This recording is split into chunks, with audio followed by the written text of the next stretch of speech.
अस्सलाम वालेकुम, cess news के साथ मैं हूं अरसलान खोखर और मैं हूं उरूज फातिमा। ए अल्लाह अपनी रहमत से हमारे लिए मुश्किलात के हल का दरवाजा खोल दे। मोहम्मद वाले मोहम्मद सल्लल्लाहु अलैहि वसल्लम के वसीले से हमें हर किस्म की वबा और आफात से महफूज फरमा। आमीन सुमा आमीन।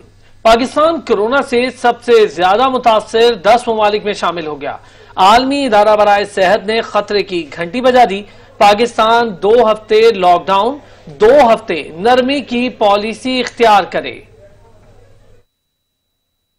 केसेस के नित नए रिकॉर्ड, अमवात की तादाद में भी मुसलसल इजाफा। मुल्क भर में कोरोना की मजमूई केसेस की तादाद 1,08,000 से ज्यादा हो गई। पंजाब हुकूमत को लिखे गए खत में आलमी इदारा सेहत का कहना है कि सूबे में कोरोना के रोजाना 50,000 टेस्ट होने चाहिए और कम अज कम 2 हफ्ते का मुकम्मल लॉकडाउन वक्त की जरूरत है। WHO ने पाकिस्तान में कोरोना मरीजों की तादाद 1 लाख से तजावज करने को बड़ा खतरा करार देते हुए कहा कि कोरोना वबा पाकिस्तान के तमाम अजला में फैल चुकी है। लॉकडाउन के दौरान ही रोजाना 1,000 केसेज रिपोर्ट हो रहे थे। लॉकडाउन खत्म होने के बाद रोजाना मरीजों की तादाद 4,000 से ऊपर हो गई है। पाकिस्तान लॉकडाउन खात्मे के किसी म्यार पर पूरा नहीं उतरता। पाकिस्तान करंतिनिया, समाजी फासले और कॉन्टैक्ट ट्रेसिंग के इकदाम उठाए। यौमिया 50,000 टेस्ट की अहलियत बेहद जरूरी है। हेल्थ सिस्टम को हर केस की तशखीस, टेस्ट और इलाज का अहल होना चाहिए। सज्जाद काज़मी, सच न्यूज, इस्लामाबाद।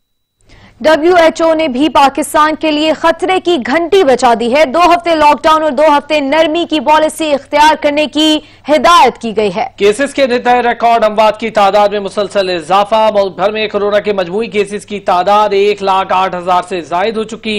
पंजाब हुकूमत को लिखे गए खत में आलमी इदारा बराए सेहत ने कहा कि सूबे में कोरोना के रोजाना की बुनियाद पर 50,000 टेस्ट होने चाहिए और कम से कम 2 हफ्ते का मुकम्मल लॉकडाउन होना चाहिए। इसी पर मजीद बात करते हैं पाकिस्तान मेडिकल एसोसिएशन के जनरल सेक्रेटरी डॉक्टर कैसर सज्जाद साहब से। सज्जाद साहब बताइएगा कि 2 हफ्ते लॉकडाउन और 2 हफ्ते नरमी की पॉलिसी इख्तियार करने की हिदायत की गई है, इसकी क्या वजूहात है? वजूहात तो मेरे ख्याल में तमाम लोग जानते हैं, हुक्मरान भी अच्छी तरह जानते हैं और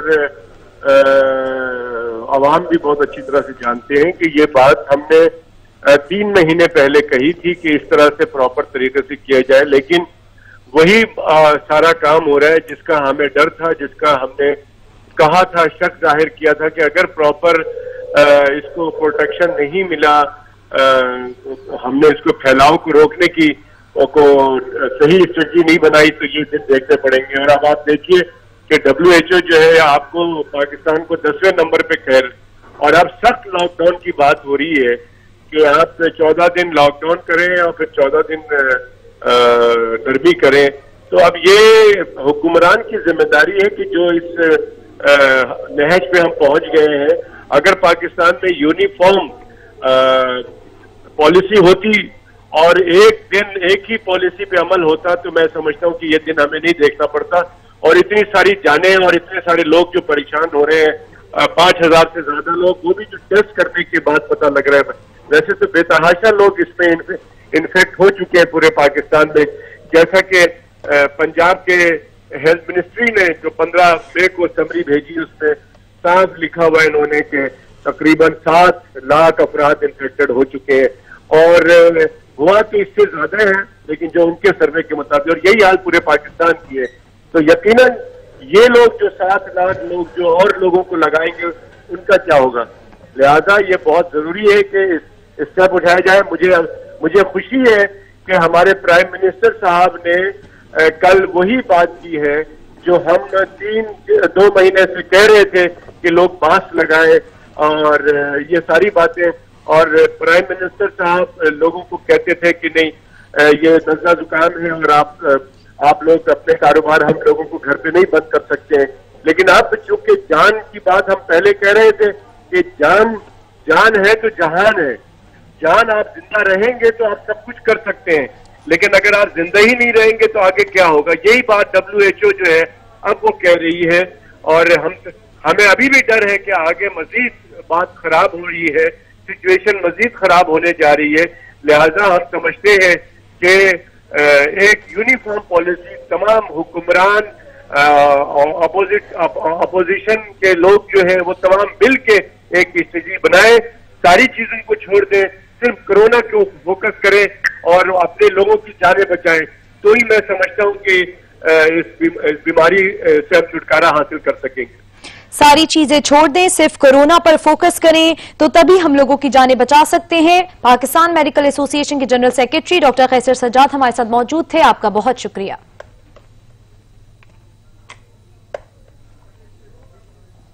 पाकिस्तान कोरोना मुतासरा ममालिक की फहरिस्त में 15वें नंबर पर आ गया है।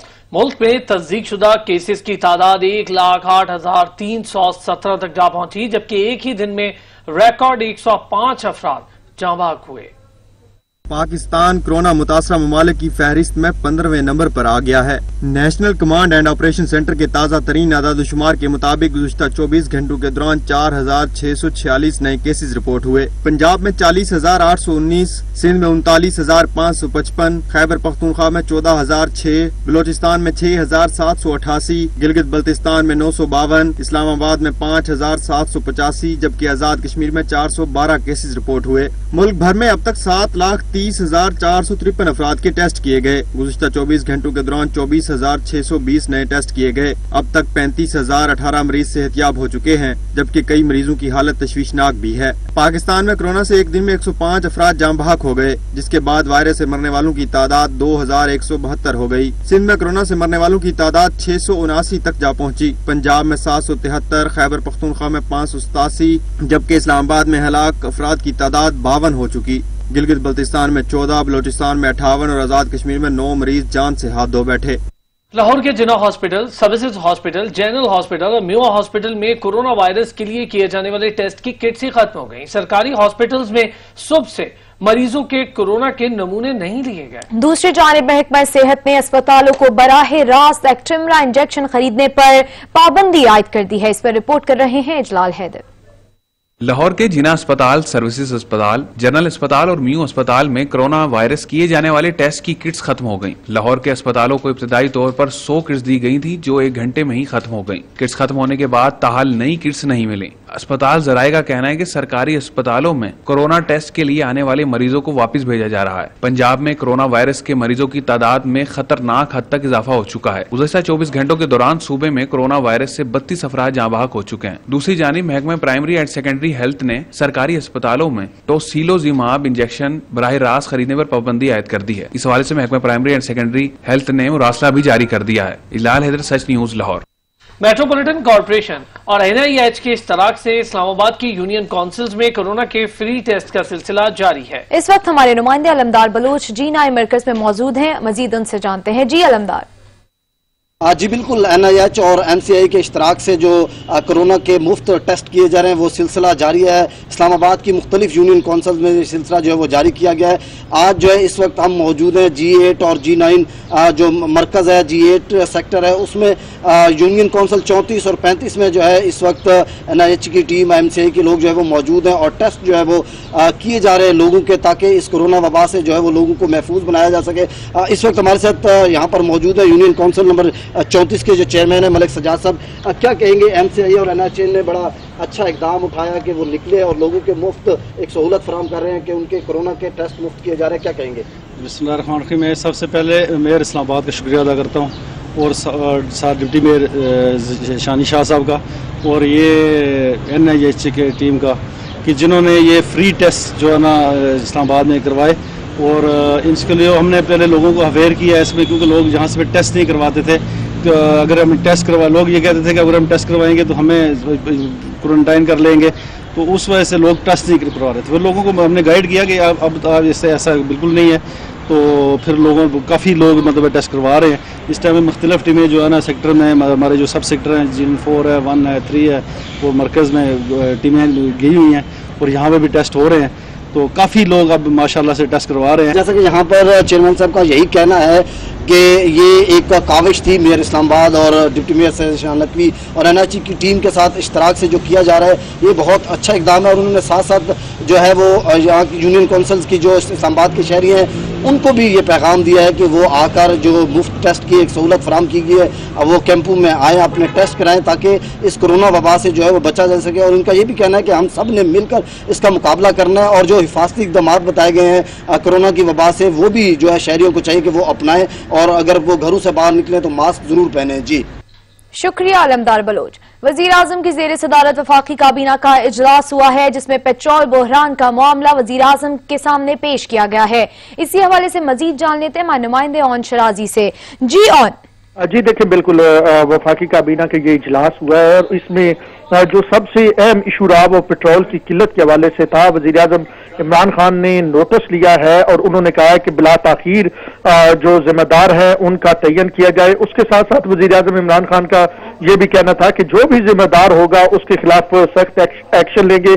वजीर आजम ने कहा कि उन्होंने पेट्रोल जो है एशिया में सबसे ज्यादा सस्ता किया था और इसका मतलब ये था कि अवाम को रिलीफ दिया जाए, लेकिन दूसरी जानब अब पेट्रोल जो है वो गायब हो चुका है।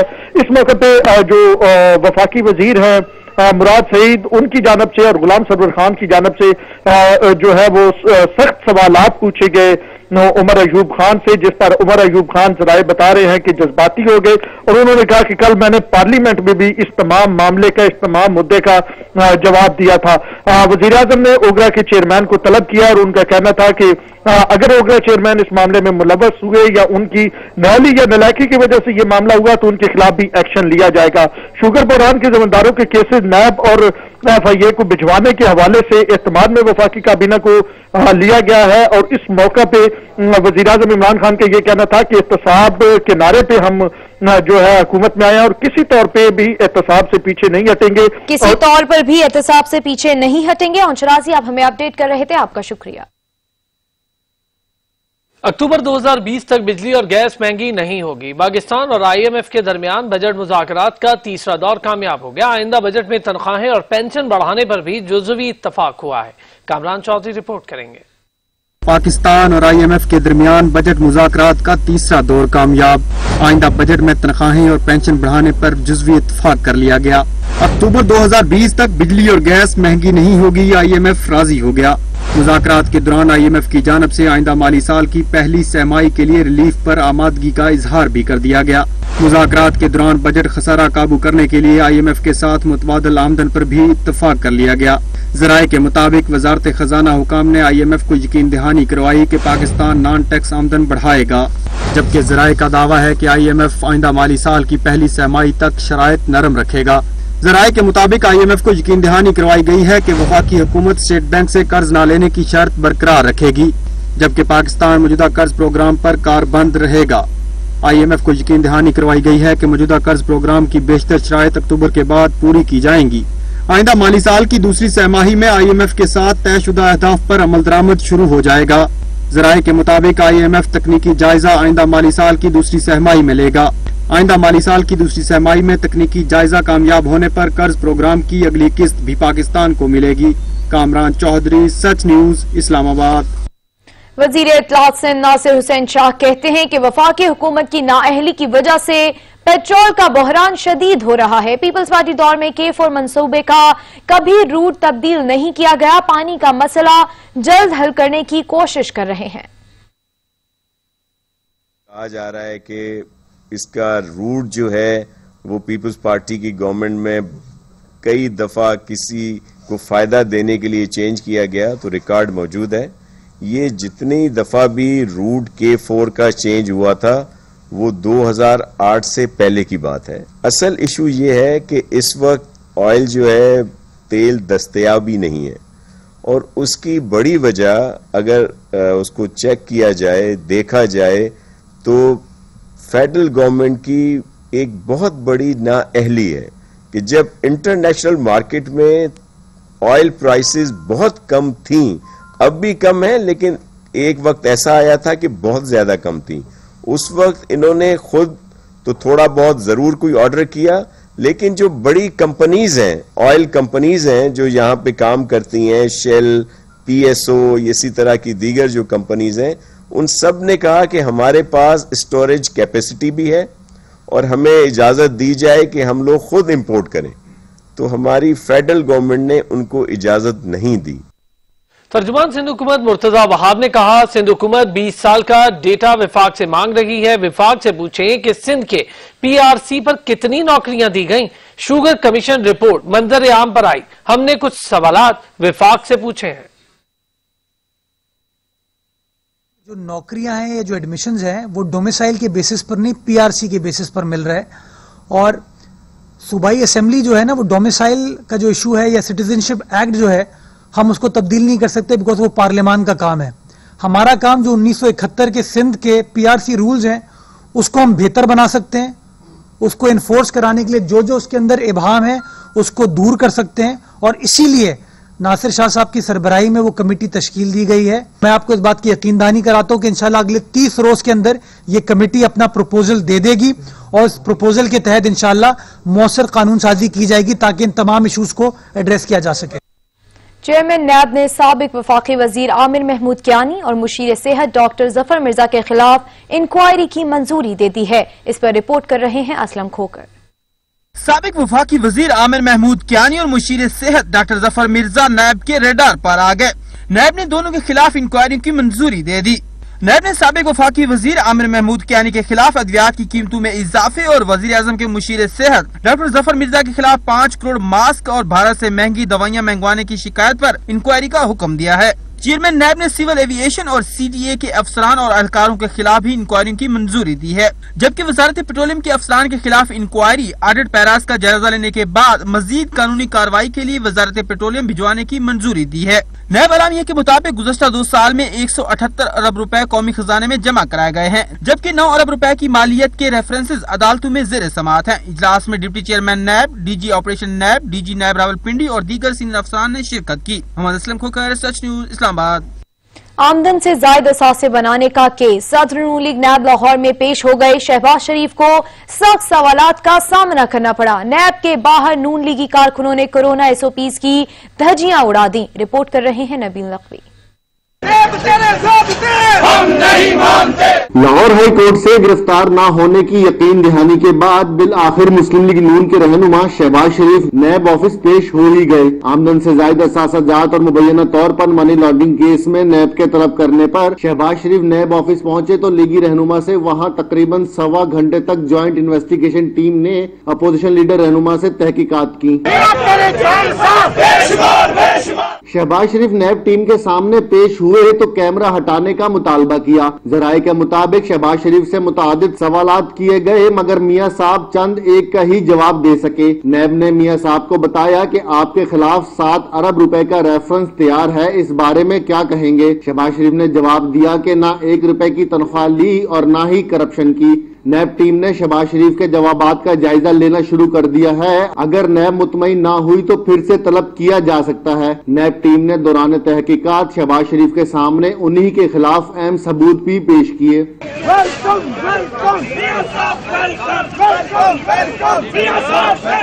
शहबाज शरीफ की पेशी के मौका पर तमाम रुकावटों के बावजूद पाकिस्तान मुस्लिम लीग नून के कारकुनान की बड़ी तादाद नैब के ऑफिस पहुंची और अपने कायद से इज़हार यकजहती किया। नैब ऑफिस के बाहर पुलिस की जानिब से सिक्योरिटी के सख्त इंतजाम किए गए। नैब ऑफिस के बाहर इंतहाई अहम रोड मुल्तान रोड को ट्रैफिक के लिए मुकम्मल बंद कर दिया गया। कैमरामैन जिशान जाहिद के साथ Nabeel Naqvi, Such news, Lahore. Tiwana Pakistan corruption case एहतसाब अदालत ने साबिक डीजी इरफानुल्लाह मरवत को 7 साल कैद और 3 करोड़ रुपए जुर्माने की सजा सुना दी है।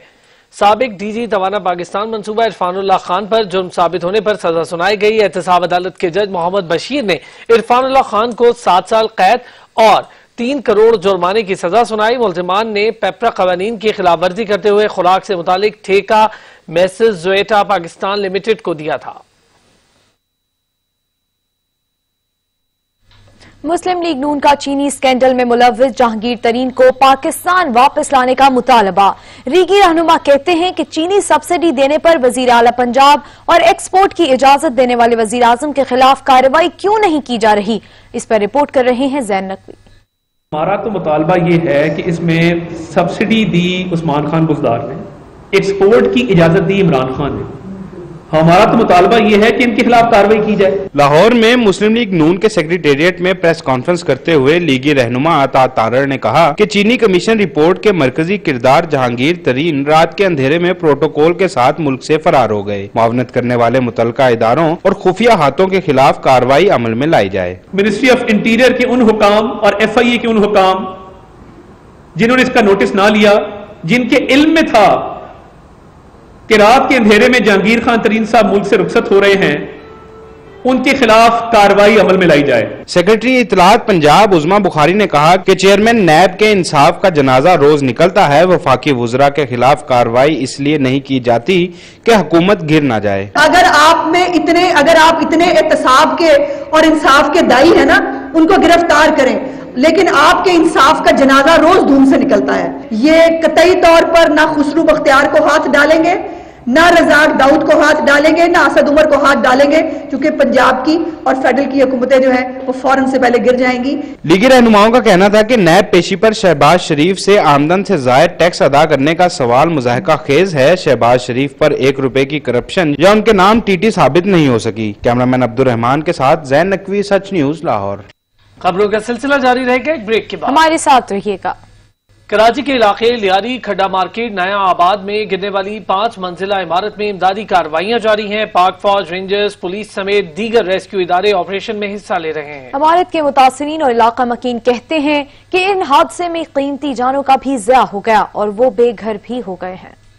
कराची के इलाके लियारी खड्डा मार्केट नया आबाद में गिरने वाली 5 मंजिला इमारत के मलबे पर इमदादी कार्रवाइयां जारी हैं। मलबे तले दबे मुतअद्दिद अफराद की लाशें निकाल ली गई, जबकि मजीद अफराद के मलबे तले दबे होने का खदशा है, जबकि 10 के करीब जख्मियों को पहले ही मुख्तलिफ अस्पतालों में मुंतकिल किया जा चुका है। पाक फौज, रेंजर्स और पुलिस की नफरी इमारत के गिरने की जगह पर मौजूद है और रेस्क्यू इदारों के साथ मिलकर इमदादी कामों में मसरूफ हैं। गम से निढाल मुतासरीन एक जानिब तो जारी ऑपरेशन मुतमईन भी दिखाई दिए, लेकिन दूसरी तरफ उनका कहना है कि तीसरा रोज हो गया लेकिन अभी तक मलबे तले दबे तमाम अफराद को नहीं निकाला जा सका, इसलिए ऑपरेशन को तेज किया जाए। परसों से लेकर अभी तक तो फारिग हो जाना चाहिए। जितने गली के रिहायशी है वो भी सारे तकलीफ में, कपड़े से, खाने से, बच्चों से, हर चीज से परेशान। मैं रहता था उसको भी खाली करा, बंद करवा दिया। अभी मेरी अब जानवर थे, बकरियां है, तोते है, ये है घर में, वो लेके सब बीवी बच्चों को कहाँ लेके जाऊँ। हुकूमत ने आगे किसी को दी है? जहाँ जहाज गिरा है उनको दिया कुछ अभी तक? मेरे ख्याल अभी तक मलबा भी वहाँ भी सही पड़ा होगा, यहाँ भी मेहनती ने सही रहेगा। पूरी सर यहाँ सब गरीब है ना, किसी के पास तो इतने पैसे है नहीं, घर इतने महंगे, ये मजबूरी से रह रहे। मकान लेगा, क्या किराया पड़ेगा और क्या खाएगा। आप उनको गवर्नमेंट को इतना तो सोचना चाहिए ना, आप खाली तो करा दो, कहाँ जाएगा अपने बच्चों को लेके। उधर रेस्क्यू इदारों का कहना है कि इनकी कोशिश है मलबे तले दबे अफराद जल्द अज जल्द निकाला जाए। ताम ये रेस्क्यू ऑपरेशन कब मुकम्मल होगा इस बारे में कुछ नहीं कहा जा सकता। लियारी के इलाके खड्डा मार्केट नया आबाद में 5 मंजिला शेरी बाई मंजिल के नाम से बनी इमारत 7 जून इतवार की सुबह को एक जानिब झुकना शुरू हो गई थी, जिसके बाद इसमें रिहायश पजीर लोगों ने इसे खाली करना शुरू कर दिया था, लेकिन खाली करने के दौरान ही इतवार की रात 8 बजे के करीब ये इमारत जमीन पर आन गिरी थी।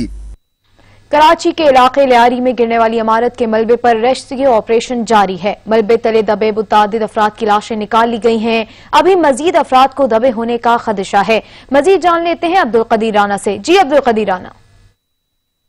हाँ जी बिल्कुल, मैं उसी बिल्डिंग वाली गली के अंदर मौजूद हूँ। ये बिल्कुल मेरे दाएं जानिब जो है ये गली है, इसके अंदर वो बिल्डिंग है जो है गिर गई है और कई कीमती जानें जो हैं उसमें ज़ाया हो गई हैं, ज़ख्मी हो गए हैं लोग और बेघर हो गए हैं लोग। काफ़ी सारे काफ़ी ख़ानदान जो है जिनके पास अब साहिबान नहीं है रहने के लिए। यहाँ के इलाका मकीनों का कहना है कि ये एक बिल्डिंग नहीं बल्कि मुतादिद ऐसी बिल्डिंगें हैं जो कि लोगों की जानों का खतरा है। यहाँ के एक शहरी, बुजुर्ग शहरी मेरे साथ मौजूद हैं, उनसे बात करते हैं। अच्छा बताएं बाबा, आप इसी बिल्डिंग के थे या कहाँ के थे? नहीं, मैं इधर आजियानी मस्जिद का हूँ सर। यहाँ पे हमारा काम है मजदूरी करना। हम मजदूरी करने के लिए बाद बिल्डिंगों में जाते हैं, सामान उतारते हैं, तो हमें ऐसा लगता है कि कहीं ये बिल्डिंग गिर न जाए। तो यहाँ पे हर दूसरी बिल्डिंग का इनका घर, ये जो लड़का सामने खड़ा हुआ है, इनका घर अभी 4-3.5 लाख दे के इसके वालिद साहब ने उसको अपना मालिकाना हुकूक पे हासिल किया था। अब इनके घर में भी दरार पड़ गई। आप यकीन करो, हमारा साथी है, कमाता है तो खाता है, रोजाना की बुनियाद वाले हैं हम, सुजुकी वाले। आज हमारा ये हाल है कि एक तो काम नहीं है कोरोना वायरस की वजह से, दूसरा ये वबा हुई है, तो बुरा हाल है सर। ये कितनी आपके ख्याल में यहाँ इस इलाके में करीब जो ये मार्केट कितनी? आपको हर दूसरी बिल्डिंग में अभी आपको दिखाऊं कि हर दूसरी बिल्डिंग मौत का कब्रिस्तान है। वो उसको आप देखो, एक बिल्डिंग से मैं अलमारी उतारने के लिए गया, खुदा की कसम शाबाश है उनके रहने वालों को, और वो उतारते उतारते मुझे ऐसा लगा कि कहीं ये गिरे नहीं कि मैं भी इसके अंदर आ जाऊं। लेकिन अल्लाह का शुक्र है आज से 1 महीना पहले उसको मैंने उतार लिया सामान। तो यहाँ पे हर दूसरी तीसरी बिल्डिंग का यही हाल है। तो किस तरह जिंदगी गुजर रही है बाबा? खौफ में कुछ जिंदगी गुजर रही है, किस तरह से? बस अल्लाह के आसरे पे है, रब के, वही रखा हुआ है। हर थोड़ी थोड़ी देर में यहाँ पे लाइट जाती है। मैं खुद उस बिल्डिंग के 6ठी माले पे छत पे सोता हूँ, तो थोड़ी देर सुकून की नींद सोता हूँ, वरना सब माल खा रहे हैं यहाँ पे। बहुत शुक्रिया Abdul Qadir Rana. DG Rangers Sindh major general Umar Ahmed Bukhari का कहना है कि कराची के इलाके लियारी में गिरने वाली इमारत के मुतासरीन के गम में उनके साथ हैं। DG Rangers Sindh major general Umar Ahmed Bukhari ने कराची लियारी के इलाके नया आबाद में खड्डा मार्केट के करीब गिरने वाली इमारत की जगह दौरा और जारी इमदादी कामों का जायजा लिया। मुतासरा इमारत की जगह पर रेंजर्स के जवानों पर मुश्तमिल इमदादी टीमें रेस्क्यू और रिलीफ ऑपरेशन में सिविल इंतजामिया की मदद में मसरूफ हैं। डीजी रेंजर्स सिंध ने रेस्क्यू ऑपरेशन में शामिल इदारा का जायजा लिया। मुतासरा इमारत की जगह पर रेंजर्स के जवानों पर मुश्तमिल इमदादी टीमें रेस्क्यू और रिलीफ ऑपरेशन में सिविल इंतजामिया की मदद में मसरूफ हैं। डीजी रेंजर्स सिंध ने रेस्क्यू ऑपरेशन में शामिल इदारों और फलाही तंजीमों की कोशिशों को सराहा। मेजर जनरल उमर अहमद बुखारी का इस मौके पर कहना था कि मुश्किल की इस घड़ी और गम में मुतासरीन के साथ हैं। Army chief general Qamar Javed Bajwa ने अफगान सदर अशरफ गनी से मुलाकात की, जिसमें अहम मामलात पर तबादला ख्याल किया गया। Army chief general Qamar Javed Bajwa 1 रोजा दौरे पर अफगानिस्तान पहुंच गए। इस मौके पर DGISI lieutenant general Faiz Hamid भी उनके हमराह हैं, जबकि अफगानिस्तान के लिए पाकिस्तान के नुमाइंदा खुसूसी मोहम्मद सादिक भी आर्मी चीफ के साथ मौजूद हैं। Army chief general Qamar Javed Bajwa ने अफगान सदर अशरफ गनी से मुलाकात की, जिसमें 2 तरफा ताल्लुकात और बॉर्डर मैनेजमेंट से मुतालिक मामलात पर तबादला ख्याल किया गया, जबकि मुलाकात में अफगान मफाहमती अमल पर भी गुफ्तगू हुई।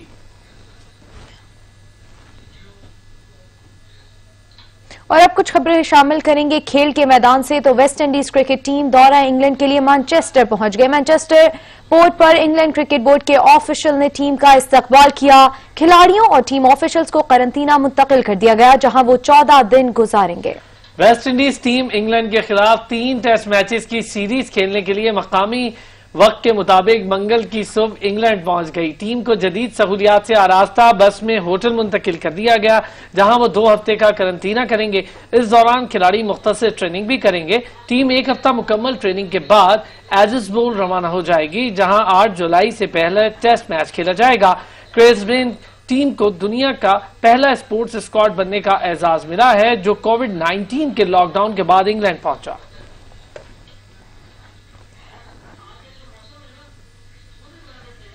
वेस्ट इंडीज का दौरा इंग्लैंड से पहले बड़ा फैसला, बैटिंग कोच तब्दील कर दिया। वेस्ट इंडीज की टीम इंग्लैंड के खिलाफ 3 टेस्ट मैचेस सीरीज का आगाज 8 जुलाई से करेगी। वेस्ट इंडीज क्रिकेट टीम के कप्तान जेसन होल्डर का कहना है कि कोरोना सूरत हाल में हमने क्रिकेट के लिए बहुत बड़ा कदम उठाया। कैरिबियन कैप्टन ने एंटीगा एयरपोर्ट पर इंग्लैंड रवानगी से कबल कहा कि हमारे साथ बेहतरीन क्रिकेटर्स का ग्रुप, कोचेस, मेडिकल और सपोर्ट स्टाफ मौजूद है।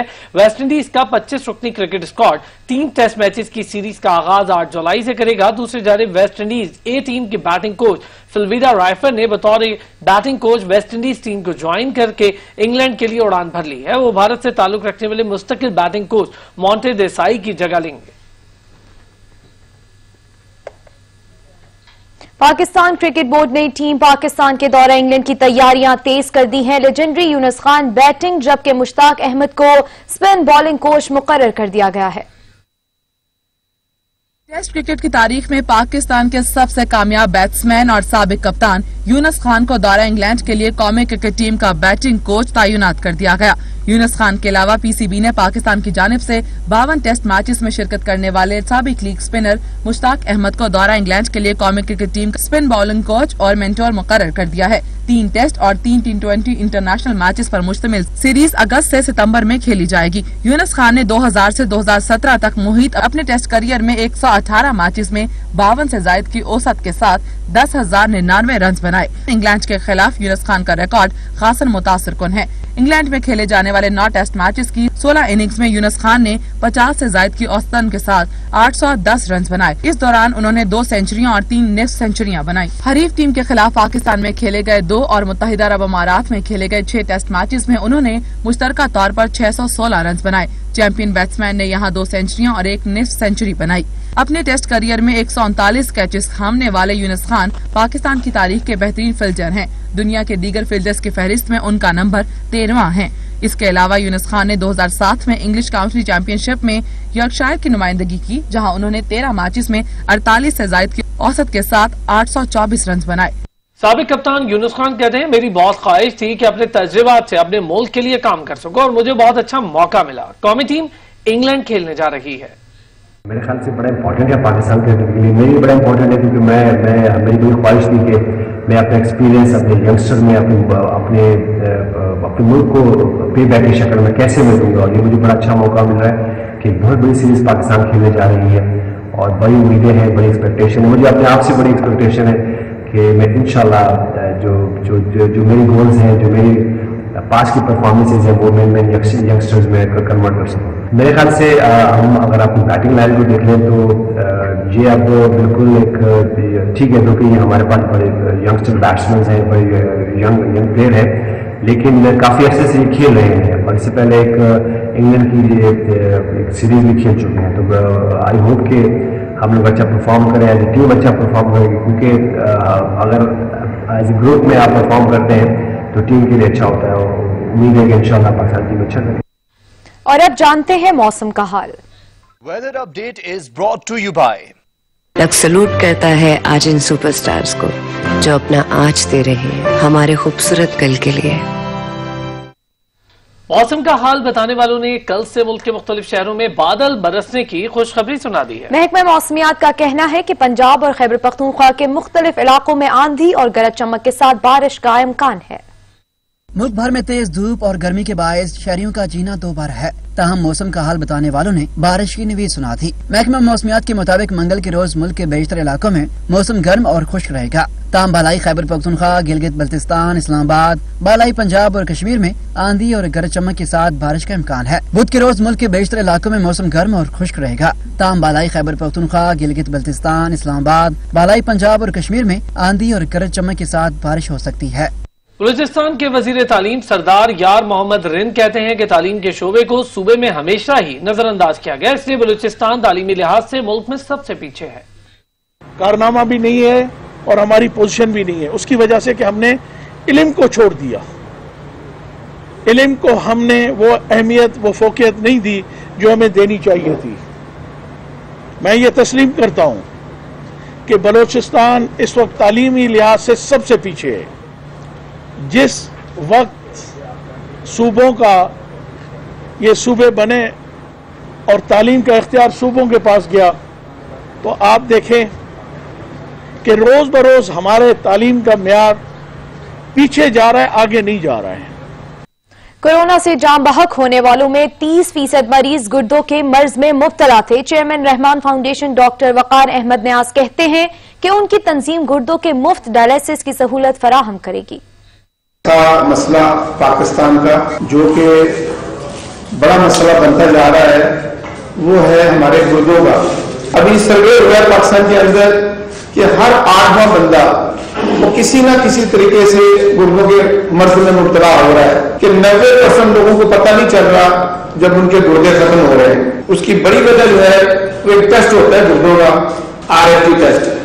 वो RFT टेस्ट हम करवाते नहीं है, उस टेस्ट से पता चलता है कि हमारे गुर्दे कितने काम कर रहे हैं। जहां पे रहमान फाउंडेशन फ्री डायलिसिस कर रही है लोगों के, वहीं पे हम ये टेस्ट जो है बड़ा एक महंगा टेस्ट है, वो हमने फ्री कर दिया है। टेस्ट हमारी तरफ से ऑफर है रहमान फाउंडेशन की तरफ से।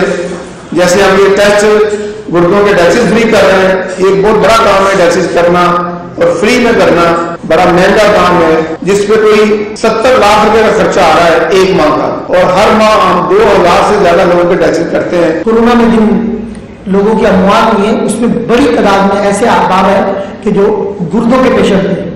तो हुकूमत को भी चाहिए और हर पाकिस्तानी को चाहिए कि गुर्दों के मामले को बिल्कुल संजीदा ले और उसमें गफलत ना करें। थोड़ा सा मैं कराची के इशू पे भी बात करूंगा कि हमारी बदकिस्मती है कि कराची का ऐसा लगता है जैसे कराची का कोई वाली वारिस नहीं है। और दूसरा सबसे बड़ा आदमी है कि इस वक्त सरकारी अस्पतालों में भी बहुत बुरे हालात है। बेचारा गरीब जो है वो अपने पेशेंट को कहाँ लेके जाए, उसको तो बेड ही नहीं मिल रहा। ये वफात और सुबह की लड़ाई में कराची को पीसते रह दिया है। लेस्को चीफ की जानिब से वापडा मुलाजमीन में कोरोना वायरस से बचाव के पेश नजर मास्क, ग्लव्स, हैंड सैनिटाइजर तकसीम करने का सिलसिला जारी है। तमाम मुलाजमीन को हिदायत दी गई है कि दौरान ड्यूटी और चेकिंग ग्लव्स और मास्क के इस्तेमाल को यकीनी बनाया जाए। इस पर रिपोर्ट कर रहे हैं इजलाल हैदर। कोरोना वायरस का फैलाव रोकना है तो एहतियाती तदाबीर को अपनाना होगा। दीगर महकमों की तरह वापडा मुलाजमीन में भी कोरोना से बचाव और कोरोना वायरस का फैलाव रोकने के लिए लेस्को चीफ के अहकामात पर वापडा मुलाजमीन में कोरोना से बचाव की तदाबीर इख्तियार करने के साथ हैंड सैनिटाइजर, मास्क और ग्लव्स तकसीम किए गए। स्पेशल मास्क जो है वो परचेज किए और सैनिटाइजर परचेज किए और ये हमने परचेज करके आपने हर स्टाफ को ये डिलीवर किए हैं और उनको इंस्ट्रक्शन दी हैं कि ये इनको हर टाइम पहने। वापडा के जो मुलाजिम हैं दो महाजों पर लड़ रहे हैं, एक ये बिजली की सप्लाई है, एक ये कोरोना। और वापडा के जो मुलाजमीन हैं अपनी जानों पर खेल कर दूसरों के घरों को रोशन करने के लिए दिन रात कोशा हैं। वापडा मुलाजमीन का कहना है कि वो भी फ्रंट लाइन पर अपने फराइज सर अंजाम दे रहे हैं। ऐसे में मजदूर यूनियन और वापडा के आला अफसरान की जानिब से इकदामात को सराहा गया। हर किसी मुलाजिम को बताया जा रहा है कि वो जो है अपनी सेहत का ख्याल रखे, जिस तरह के पुलिस फ्रंट लाइन पे है और वापडा मुलाजमीन फ्रंट लाइन पे है। हमारी यूनियन की पुरजोर अपील यही है कि खुदारा तमाम काम के साथ साथ अपनी हिफाजत को मलूज़ खास रखा जाए। ये कोरोना है, इससे हमने लड़ना है। खुर्शीद अहमद खान साहब, उनकी भरपूर कोशिश की वजह से उन्होंने अथॉरिटी को ये बावर कराया है कि जिस तरह आर्मी, पुलिस या डॉक्टर वगैरह फ्रंट लाइन पे लड़ रहे हैं, इसी तरह हमारे वापडा जो मुलाजमीन हैं वो भी फ्रंट लाइन पे लड़ रहे हैं। जो मुलाजमीन हैं वो कोशिश यही कर रहे हैं कि हम पूरी तरह से वबा के साथ लड़ें। दीगर महकमों की तरह वापडा मुलाजमीन भी फराइज की अदायगी करते हुए इस मूजी मर्ज में मुब्तला हुए हैं। एहतियाती तदाबीर के साथ इस बीमारी से महफूज रहा जा सकता है। कैमरामैन मोहम्मद जामिन के साथ इजलाल हैदर, सच न्यूज, लाहौर। मुल्क भर में टिड्डी दल के वार जारी हैं। एनडीएमए के मुताबिक इस वक्त 3 सूबों के 46 अजला में टिड्डी दल मौजूद है। बलोचिस्तान के 33, खैबर पख्तूनख्वा 8 और सिंध के 5 अजला मुतासिर हैं, जबकि गुज़िश्ता 24 घंटों में पंजाब के किसी भी जिले को टिड्डी दल ने मुतासिर नहीं किया है। कामरान चौधरी की रिपोर्ट। मुल्क भर में टिड्डी दल के वार जारी। एनडीएमए की जानब से ताज़ा तरीन अदादोशुमार जारी कर दिए गए। एनडीएमए के मुताबिक मुल्क के 3 सूबों के 46 अजला टिड्डी दल से मुतासर हैं। बलोचिस्तान के 33 अजला, सिंध के 5 और खैबर पख्तूनख्वा के 8 अजला मुतासर हैं। एनडीएमए के मुताबिक गुज़िश्ता 24 घंटों में पंजाब के किसी भी जिला को टिड्डी दल ने मुतासर नहीं किया। बलोचिस्तान में खिजदार, आवारान, नौशक्की, चागी, गवादर, अत्थल, किच, पंजगोर, खारान और कोयटा के अलावा दीगर अजला भी मुतासर हैं। जबकि KPK में डेरा इस्माइल खान, टांक, शुमाली और जनूबी वज़ीरिस्तान, लक्की मरवत, कुरम और अगजई और खैबर के अजला मुतासर हैं। एनडीएमए के मुताबिक सिंध में मीरपुर खास, थरपारकर, टंडुअल्ला यार, जाम शोरो और शहीद बेनजीराबाद में टिड्डी दल के हमले जारी हैं। दूसरी जानब टिड्डी दल के मुतासरा इलाकों का सर्वे और कंट्रोल ऑपरेशन भी जारी है। एनडीएमए के मुताबिक गुज़िश्ता 24 घंटों में 1119 टीमों ने लोकस्ट कंट्रोल ऑपरेशन में हिस्सा लिया। गुज़िश्ता 24 घंटों के दौरान 3,46,000 हेक्टर रकबे का सर्वे किया गया। एनडीएमए के मुताबिक 24 घंटों में 8,700 हेक्टर रकबे का टिड्डी दल को तलफ करने वाली अद्वियात के जरिए स्प्रे किया गया। बलोचिस्तान में 7,600 हेक्टर रकबे पर स्प्रे किया गया। खैबर पख्तूनख्वा में 600 हेक्टर रकबे की ट्रीटमेंट की गई। सिंध में गुज़िश्ता रोज 500 हेक्टर रकबे को ट्रीटमेंट किया गया। एनडीएमए के मुताबिक अब तक पूरे मुल्क में 5,38,100 हेक्टर रकबे पर स्प्रे किया जा चुका है। Kamran Chaudhry, Such news, Islamabad. United Press International ने नरेंद्र मोदी को हिटलर से तशबीह देते हुए कहा कि लाइन ऑफ कंट्रोल पर जारहाना पेट्रोलिंग जंग छेड़ने का बहाना है। अक़वाम मुत्तहिदा, अमेरिका और यूरोप अपनी खामोशी तोड़े, मकबूजा कश्मीर और भारत में मुसलमानों पर मजालिम बंद करवाएं। यूपीआई में लिखे गए मजमून में कर्नल रिटायर्ड वेस्ट मार्टिन ने कहा कि भारतीय वज़ीर-ए-आज़म नरेंद्र मोदी ने वज़ीर-ए-आज़म इमरान खान की जानिब से मुज़ाकरात की पेशकश को हिटलर की सोच के तहत रद्द किया। मोदी पाकिस्तान से तनाव कम करने के बजाय कशीदगी बढ़ा रही हैं। लाइन ऑफ कंट्रोल पर जारहाना पेट्रोलिंग बज़ाहिर फायरिंग का तबादला शुरू करने और जंग छेड़ने का बहाना है। मजमून निगार ने कहा कि चेक वसल वाकया पर हिटलर के कब्जे के पहले जर्मनों ने वहां अफरा तफरी फैलाई थी। भारतीय एहलकार वही काम मकबूजा कश्मीर में कर रहे हैं। यूनाइटेड प्रेस इंटरनेशनल ने कहा कि अगस्त 2019 में मकबूजा कश्मीर का आईनी दर्जा तब्दील करके यूनियन इलाका बनाया गया। इलाके की हैसियत बदलना दर हकीकत मुहासरे का नुक्ता आगाज था। वेस्ट मार्टिन ने लिखा कि कोरोना की आड़ में मुसलमानों के खिलाफ मुहिम तेज कर दी गई। मुसलमानों को सड़कों पर मारा गया। अस्पतालों में इलाज की सहूलत नहीं दी जा रही। यूपीआई ने जोर दिया कि आलमी बिरादरी को मोदी पर दबाव डालना चाहिए। भारत में मुसलमानों पर मजालिम और नस्लकुशी रोकी जानी चाहिए। अमेरिका समेत दुनिया भर में सियाफॉर्म जॉर्ज फ्लाइड की हलाकत के खिलाफ मुजाहिरे जारी हैं। कांग्रेस अरकान ने घुटने के बल बैठकर मुजाहिदीन के साथ यकजहती का इजहार किया।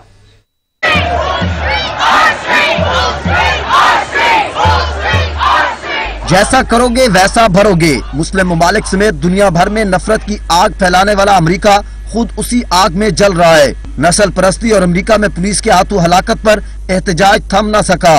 हजारों की तादाद में मुजाहिरीन सड़कों पर हैं। मिनियापोलिस, वाशिंगटन, न्यूयॉर्क समेत दीगर रियासतों में अवाम सड़कों पर निकल आए। जॉर्ज फ्लाइड को खिराज तहसीन पेश किया और नस्ल परस्ती के खिलाफ नारे लगाए। अमरीकी स्पीकर समेत दीगर कांग्रेस अरकान ने घुटने के बल बैठकर जॉर्ज फ्लाइड को खिराज तहसीन पेश किया और 1 मिनट की खामोशी इख्तियार की। पुलिस इस्लाहात के लिए करारदाद भी पेश की गई। रोम, लंदन, फ्रांस, इटली, जर्मनी समेत दीगर मुल्कों में जॉर्ज फ्लाइड की हलाकत के खिलाफ अवाम सड़कों पर है। मुजाहिरीन ने अमेरिका में हलाक होने वाले सियाह फाम शहरी को खिराज तहसीन पेश किया और पुलिस इस्लाहात का मुतालबा किया। रोम में पुलिस और मुजाहिरीन में झड़पें भी हुई, जिसमें मुतादिद अफराद जख्मी हो गए। अपने मुनफरिद अंदाज से शोहरत पाने वाले फिल्म, टेलीविजन और थिएटर के मारूफ अदाकार जमील फखरी का शुमार ऐसे बाकमाल फनकारों में होता है जिन्होंने हर किरदार बखूबी निभाया। अजीम अदाकार को मदाहों से बिछड़े 10 साल बीत गए। रिपोर्ट कर रहे हैं इजलाल हैदर। यार कैसी बातें करते हो, लोटा घूम गया था। इस जमाने में भी लोटे पे यकीन रखते हो तुम। ड्रामा अंधेरा उजाला में इंस्पेक्टर जाफर हुसैन के किरदार को अमर कर देने वाला जमील फखरी खुद ना रहा, लेकिन उनकी मुतासिर कुन अदाकारी और लाजवाल किरदार आज भी जिंदा है। जिसने फनून लतीफा की परफॉर्मिंग आर्ट में जितनी भी शाखें हैं, रेडियो, स्टेज, टेलीविजन, फिल्म, सब में आउटस्टैंडिंग कंट्रीब्यूशन की। बड़े बड़े कमाल के रोल किए उन्होंने कि इस वेन्यू से, इस जमीन से हिजरत करके वो अपने उस घर में चला गया जहां हम सबको एक दिन जाना है और हमेशा हमें वहीं रहना है। दलदल, वारिस, बंधन, एक मोहब्बत, 100 अफसाने, जंजालपुरा और हिसार समेत कई ड्रामों में उनके किरदार आज भी लोगों को याद हैं। बुलेटिन में अब तक के लिए इतना ही। देखते रहिए सच न्यूज।